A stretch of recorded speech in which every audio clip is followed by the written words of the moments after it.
Assalamualaikum warahmatullahi wabarakatuh.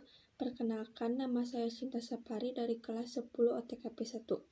Di sini saya akan menceritakan cerita rakyat yang berjudul Saudagar yang Kikir. Pada zaman dahulu, dikisahkan ada seorang saudagar yang kaya raya.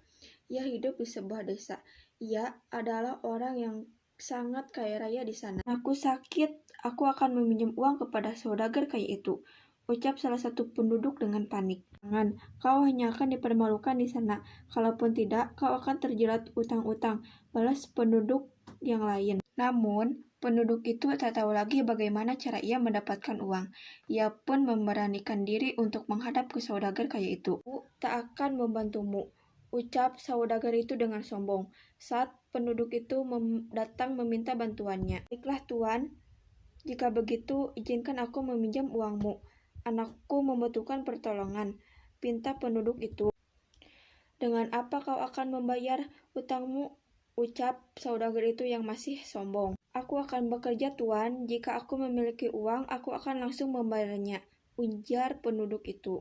Penduduk yang merasa tersiksa karena bunga-bunga darinya yang besar. Semua penduduk pun membenci saudagar kaya itu. Lah pikiran jahat di benak saudagar kaya. Ia bisa memanfaatkan penduduk desa itu untuk membayar hutang dengan bunga yang besar. Akhirnya, saudagar itu meminjamkan uang. Saudagar itu memang sangat kejam. Suatu malam, rumah saudagar kaya itu didatangi oleh perampok. Perampok itu merampas semua uang saudagar. Saudagar yang tak mau kehilangan kekayaannya berusaha mengeluarkan diri dari rumah. Tolong aku, rumahku dirampok, teriak saudagar. Duduk keluar rumah. Namun, saat melihat saudagar yang meminta tolong, mereka justru membuat masuk ke rumah. Mereka mengunci pintu rapat-rapat. Biarkan saja saudagar kikir itu mendapatkan balasannya. Dia sudah berbuat jahat kepada kita. Sekarang dia bagaimana rasanya dijahati, kata seorang penduduk sambil masuk ke dalam rumah. Mendengar perkataan itu, saudagar merasa sedih. Ia sadar bahwa ia telah menyakiti banyak orang. Ia pun menangis. Ia tahu ia tidak bisa hidup tanpa bantuan orang lain.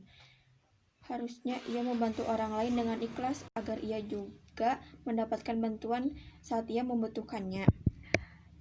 Saat sejak itu, saudagar kaya itu berubah menjadi saudagar yang baik.